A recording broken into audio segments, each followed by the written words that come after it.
Hello guys, this is Vivu Kalyan and आज हम लोग डिस्कस करने वाले हैं कि अगर तुम्हारा 11th क्वेस्ट चला गया, जैसे कि बहुत सारे बच्चों अभी 11th के एंड में आ चुके हैं, तो वो लोग यही सोच रहे हैं कि 11th क्वेस्ट चला गया, कैसे हम लोग कम बैक करें ताकि हमारा 12th अच्छा जाए एंड जेई मेन और जेई एडवांस में हम एक अच्छा रैंक ला सकते हैं, 100,000। ठीक है, मतलब 11th क्वेस्ट जाने के बाद भी। ओके, तो मुझे पता है तुम लोग ये से सब लोग सैड हो, बट डोंट वरी। मतलब इस सेशन के बाद तुम सब लोगों को पता चल जाएगा कि एग्जैक्टली तुमको क्या करना है एंड कैसे मतलब तुम 11th का जो टॉपिक्स तुमने नहीं कर पाए हैं, कैसे 12th के साथ साथ उसको करोगे, कैसे स्मार्टली उसको मैनेज करना है, वो सारा चीज़ हम लोग बात करेंगे। ओके, ठीक है, चलो स्टार्ट करते हैं। तो पहला चीज़ यही है कि तुमको जो भी बहुत सारे रीज़न की वजह से तुम्हारा 11th क्वेस्ट चला गया है, ठीक है। I don't want to talk about all those reasons कि किस लिए तुम्हारा 11th वेस्ट गया है।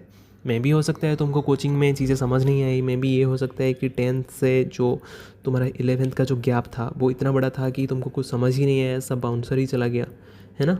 तो कोई भी रीज़न हो सकता है, उसको छोड़ो। तो पहला चीज़ मैं यही बोलूँगा कि तुम्हारा जो भी पास्ट है, ठीक है, मतलब जो भी पास्ट मतलब तुमने अच्छे से नहीं किया है उसको, तो उसको पहले एक्सेप्ट करो कि मतलब मेरे से नहीं हुआ, या मतलब मैंने ये गलतियाँ की, तो तुमको पता है तुमने क्या गलतियाँ किया जिसकी वजह से तुम्हारा 11th वेस्ट हो गया। तो पहले चीज़ उसको एक्सेप्ट करो। एंड सेकंड चीज़ तो वही है कि मतलब ये सोच रखो, कि ये विज़न रखो कि अगर मैं अच्छे से करूँगा, अगर मैं अच्छे से सारे चीज़ों को फॉलो करूँगा तो मेरा अच्छा हो जाएगा। ऑफ कोर्स 12th के साथ भी 11th मैनेज हो जाएगा। एंड मैं खुद ऐसे किया था, मेरा भी 11th बर्बाद था काइंड ऑफ। फिर जाके मैं 12th में 11th को अच्छे से किया एंड अल्टीमेटली मेरा अच्छा रैंक आ गया। ओके, तो उस एक्सपीरियंस से तुम्हें बताता हूँ कुछ, ठीक है। पहला चीज़ जो तुमको करना पड़ेगा कि भाई जो बफर पीरियड तुम्हें मिलेगा, ठीक है, बफर पीरियड कब मिलेगा, जब तुम्हारा 11th ख़त्म हो जाएगा एंड 12th स्टार्टिंग के बीच में, ठीक है, कुछ टाइम मिलता है। I mean may be 1 month मिलता है या उससे थोड़ा कम, बट कुछ टाइम तुम्हें मिलेगा। तो ये जो टाइम है ना, उसमें तुम मतलब घूमना फिरना छोड़ के अगर थोड़ा सा भी कुछ कोर टॉपिक्स कर लोगे, कोर टॉपिक्स क्या होता है वो मैं थोड़ा बाद में बताऊंगा, बट अगर कर लोगे तो तुम्हारे पास बहुत कॉन्फिडेंस आ जाएगा कि भाई मेरे को कुछ तो आता है 11th में, तो मुझे 12th में दिक्कत तो नहीं होगा, ये तो मैं बोल सकता हूँ, ठीक है। तो सेकंड पॉइंट आते हैं कि भाई तुमको कोर टॉपिक्स करना पड़ेगा। कोर टॉपिक्स क्या है, जैसे तुम्हारा फिजिक्स केमिस्ट्री मैथ्स में कोर टॉपिक्स क्या है। कोर टॉपिक्स ऐसा टॉपिक है जिसको अगर तुम कर लिया, ठीक है, मतलब तुमने अगर इसको कर लिया तो उसके बाद 12th में जितने सारे टॉपिक्स है, क्योंकि 12th में तुमको भी पता है 11th का बहुत सारे कॉन्सेप्ट्स यूज होंगे। ओके, 11th का बहुत सारे कॉन्सेप्ट्स यूज होंगे। तो ये जो कोर टॉपिक्स है ना, इसको अगर तुमने कर लिया तो फिर तुमको 12th में कोई भी टॉपिक में दिक्कत नहीं आएगी कि भाई हाँ ये अगर मैं 11th में कर लेता तो इस क्वेश्चन को मैं कर लेता, नहीं तो नहीं कर पा रहा हूँ, ठीक है। तो ये होता है कोर टॉपिक, ठीक है। एंड थर्ड पॉइंट वही है कि तुम्हारा जो टाइम है, क्योंकि 12th में तो तुमको 12th को भी करना पड़ेगा ना, और तुम्हारा बोर्ड्स वगैरह भी आ रहा है, तो वो उसका भी चीज़ है। तो तुमको टाइम को अच्छे से मैनेज करना पड़ेगा, तुमको डिसिप्लिन रहना पड़ेगा, टाइम को 12th के साथ साथ मैनेज करना पड़ेगा। तो ये 3 point first and foremost point है, ये 3 पॉइंट को याद रखो। उसके बाद मैं सारे टॉपिक में बोलता हूँ कि कौन सा तुम्हारा कोर टॉपिक्स है एंड कोर टॉपिक को तुम कैसे कर सकते हो। ओके, जैसे मान लो कोर टॉपिक का सिग्निफिकेंस मैं बताता हूँ। ओके, जैसे फिजिक्स में एक चैप्टर तुम्हारा है इलेक्ट्रोस्टैटिक्स, ठीक है। इलेक्ट्रोस्टैटिक्स में मान लो कोई क्वेश्चन में तुम्हारा टॉर्क का चीज़ें आ गया और तुमको पता भी नहीं कि भाई टॉर्क होता क्या है। अब तुम वहाँ पे फंस गए ना। तुमको इलेक्ट्रोस्टैटिक्स का सारे फॉर्मूलाज पता है, मतलब जो दो चार्ज के बीच में क्या फोर्स होता है वो पता है, पोटेंशियल एनर्जी पता है, सब कुछ पता है, बट टॉर्क तुमको नहीं पता है। बेसिक सा चीज़ में फंस गए। तो वो सारी चीज़ कि कोर टॉपिक्स फिजिक्स में कौन कौन सा कोर टॉपिक्स है, तुम्हारा वेक्टर हो गया, काइनेमेटिक्स हो गया, ये मतलब 1D और 2D दोनों में, ठीक है। एंड NLM हो गया, Newton's laws of motion, work energy power, centre of mass, इसमें मोमेंटम कंजर्वेशन वो वाला पार्ट भी ऐड कर लेना, एंड रोटेशन, ठीक है। इसको कैसे करना है मैं बताता हूँ।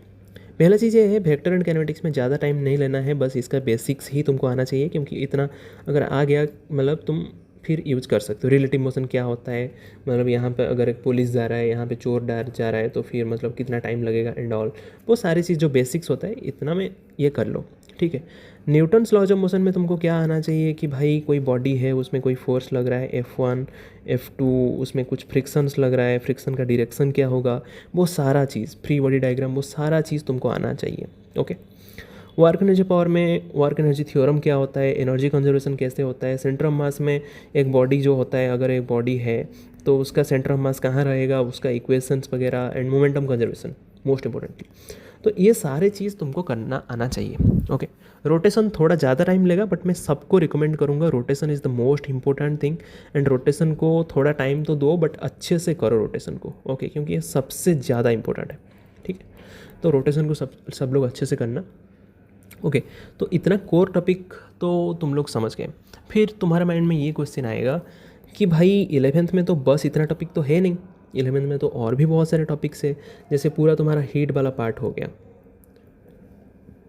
या वेव वाला पार्ट हो गया। ठीक है, तो हीट वाला पार्ट में तुम्हारा क्या आता है, हीट ट्रांसफर आता है, तुम्हारा थर्मोडाइनमिक्स आता है, तुम्हारा केटीजी आता है।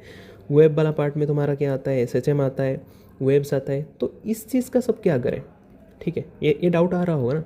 ये जो चीज़ें हैं ना, ये थोड़ा इंडिपेंडेंट है। ठीक है, इसको तुम बाद में भी करोगे फिर भी चलेगा, बट इसको अगर तुम बाद में करने का ट्राई करोगे ना, तुमको टाइम भी नहीं मिलेगा, ना कि तुम कर भी पाओगे। ठीक है, तो इसीलिए ये बहुत ज़्यादा एसेंशियल है। ओके, फिजिक्स का समझ में आ गया। तो अभी हम चलते हैं केमिस्ट्री को। केमिस्ट्री में, फिजिकल केमिस्ट्री में बहुत एसेंशियल तुम्हारा होता है मोल कॉन्सेप्ट एंड रिडक्स।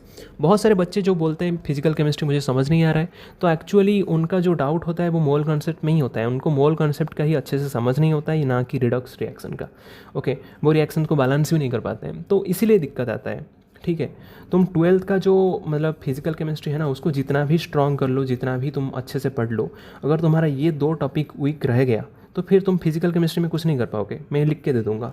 ठीक है, जेईई एडवांस में पूरा फंस जाओगे। तो पहला तुम्हारा ड्यूटी ये है कि ये 2 चीज़ को तुमको अच्छे से करना पड़ेगा। कहाँ से कर सकते हो, एल के सार के वीडियोस से कर सकते हो। ठीक है, रेफरेंस में दे दिया। ओके, फिर अगर तुम्हें टाइम मिलता है तो थर्मो केमिस्ट्री कर लो, थर्मोडाइनमिक्स कर लो, अगर टाइम मिलता है, बट एसेंशियल ही है। ठीक है, फिर इनऑर्गेनिक केमिस्ट्री में आते हैं। इनऑर्गेनिक केमिस्ट्री में तुम केमिकल बॉन्डिंग कर लो, क्योंकि इसका जो प्रिंसिपल्स होता है तुम्हारा डी एंड ए ब्लॉक में भी यूज़ होता है, तुम्हारा पी ब्लॉक में भी यूज़ होता है, तुम्हारा मेटलर्जी में भी यूज़ होता है। ठीक है, तो बहुत एसेंशियल है केमिकल बॉन्डिंग। ओके, प्रिडिक्टेबल तो मतलब आसान है, इसको तो 1-2 दिन में कर लेना, मतलब ज़्यादा टाइम नहीं लगेगा। उसके बाद आते हैं सबसे जो भयानक लगता है बच्चों को एंड सबसे डिफ़िकल्ट लगता है, ऑर्गेनिक केमिस्ट्री। ऑर्गेनिक केमिस्ट्री में क्या होता है, ऑर्गेनिक केमिस्ट्री में लोग 11th को सीरियसली नहीं लेते हैं। 11th में पीस मारते हैं, पूरा पीस, हैप्पी एन्जॉय। ठीक है, फिर 12th में क्या होता है, 12th में जैसे रिएक्शन स्टार्ट होता है पूरा बाउंसर जाता है, कुछ समझ नहीं आता है। ठीक है, कुछ समझ नहीं आता है, पूरा तुम्हारा हालत ऐसे हो जाता है। ठीक है, तो इसलिए मैं बहुत बाकी वीडियोज़ में भी बोलता हूँ, अभी भी बोल रहा हूँ कि 11th में जो है ना, जीओसी हो गया, आइसोमर्जिम हो गया, रिएक्शन मैकेनिज्म हो गया, इसको थोड़ा अच्छे से कर लो। अगर मैं ये बोल रहा हूँ, अगर तुम 11th में ऑर्गेनिक केमिस्ट्री को अच्छे से टाइम दे दिया ना, ठीक है, मतलब अभी जो बफर पीरियड है या 12th के साथ साथ, ठीक है। और ऑर्गेनिक केमिस्ट्री में ये तो है कि ये तीनों करो, उसके बाद ही 12th स्टार्ट करना।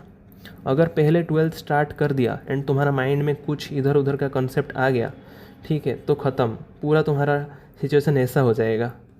आप समझ रहे हो। तो पहला चीज़ जीओसीओ करना है, आइसोमरिज्म करना है, रिएक्शन मैकेनिज्म करना है, उसके बाद 12th का ऑर्गेनिक केमिस्ट्री स्टार्ट करना है। ओके, फिर जाके तुमको कोई दिक्कत नहीं आएगा। ओके, अभी मैथ्स को आते हैं। मैथ्स में तुमको क्या करना पड़ेगा, मैथ्स में जो 12th का पर्सन है ना, 12th का जो पर्सन है उसमें मोस्टली कैलकुलस रहता है, कैलकुलस मोस्टली।